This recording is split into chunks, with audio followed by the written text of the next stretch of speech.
It's the Texas weather discussion video for Friday, the 13th of April. I'm Donovan Neal. Obviously, the potential for severe weather exists mainly in the south central plains this afternoon and evening.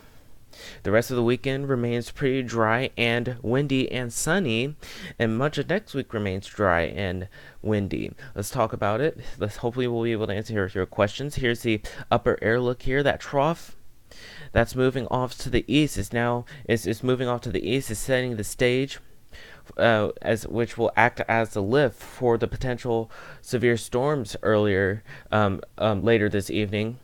And here's the radar early this morning in our neck of the woods. Obviously, we have a couple of showers and thunderstorms trying to fire up in parts of the Texas-Oklahoma border along the Red River. And we'll most likely see some of those storms move into the metro as we progress through the morning. But it's mild. It's mild through the metro. DFW 72, Dallas 73, Denton 72, mostly in the low 70s. It'll be a pretty mild day today. We'll be close to 90 today. Across the nation, of course, in the south central part of the country, we remain pretty mild. Most of the cold air remains in the Four Corners region. We could see some of that cold air advection work its way in here for the weekend, mostly on Saturday, but that's a little ways away. And it must be mid-April here across the nation. We have lots going on here. We have a red flag warning extending from much of Arizona, extending through parts of central and eastern Kansas. And of course, some of our counties are in that red flag warning, our western counties of our coverage area.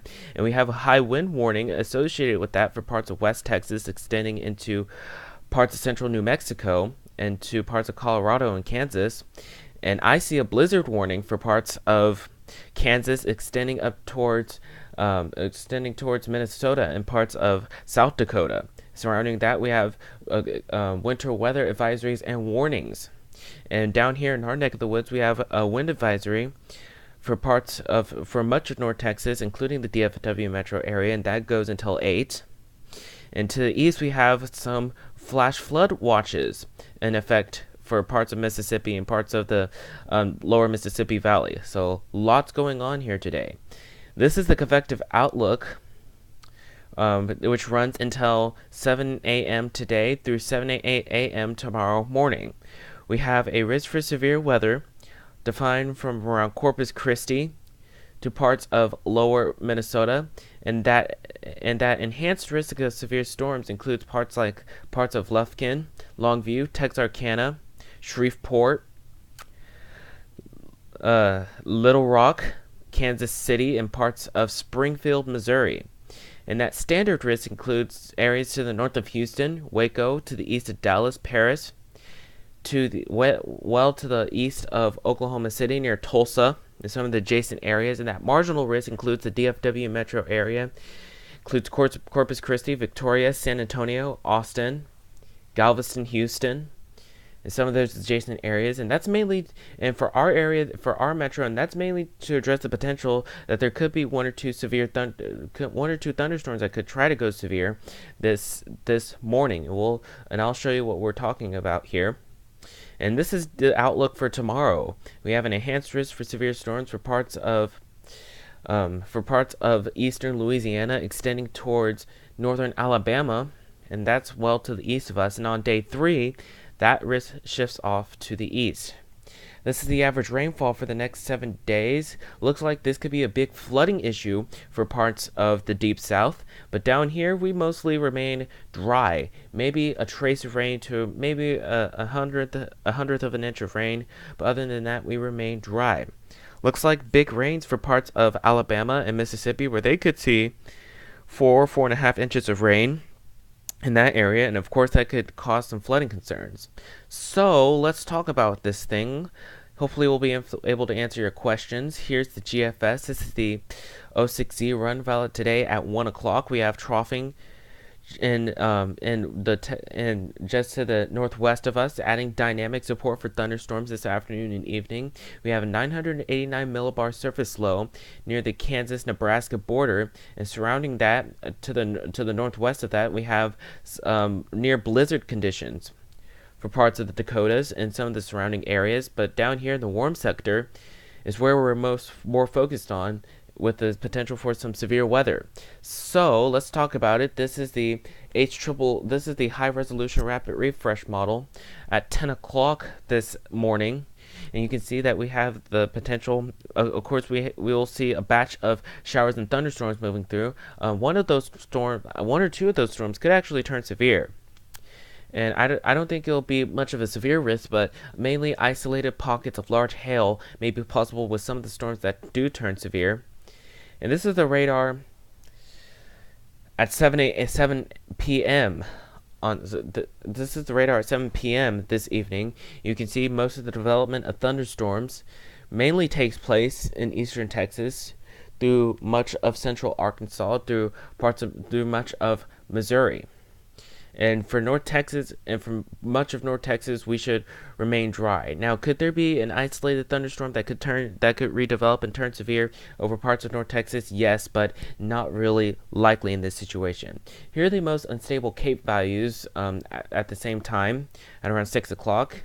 You can see most of the instability around eastern Texas, where they're in the 3,500 to 4,000 joules per kilogram range.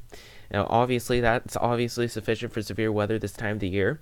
And here's the significant tornado parameter. Most of the significant values around 4 units and up are mostly surrounded in Arkansas and much of southern Missouri, and maybe extreme parts of eastern Texas.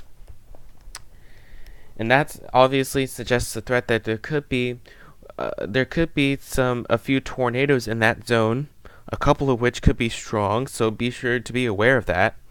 And here's the energy helicity index, and that's obviously, and those numbers are obviously maxed out in parts of Arkansas into southern Missouri.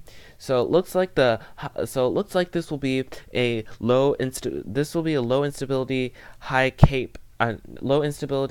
shear event for parts of Arkansas into southern Missouri. Down here in eastern Texas, looks like all the ingredients are there for some severe weather.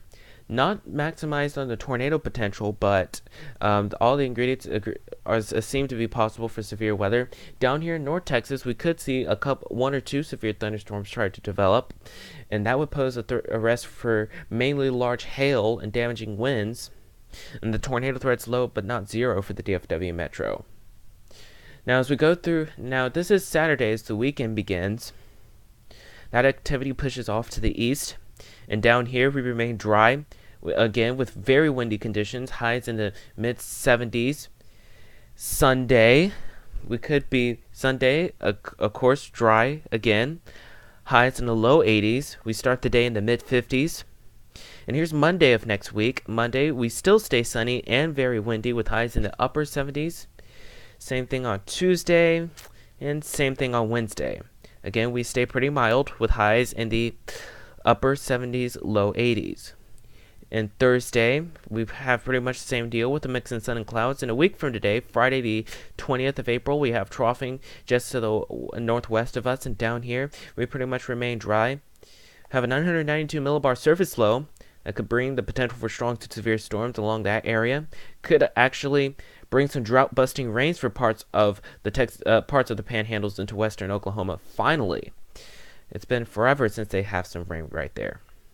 And here's the end of the forecast period. This is Sunday the 22nd. We have troughing. We have a little shortwave passing through to the east, and down here we still remain dry. But you can see for the numbers for the next 15 days, we do remain dry for parts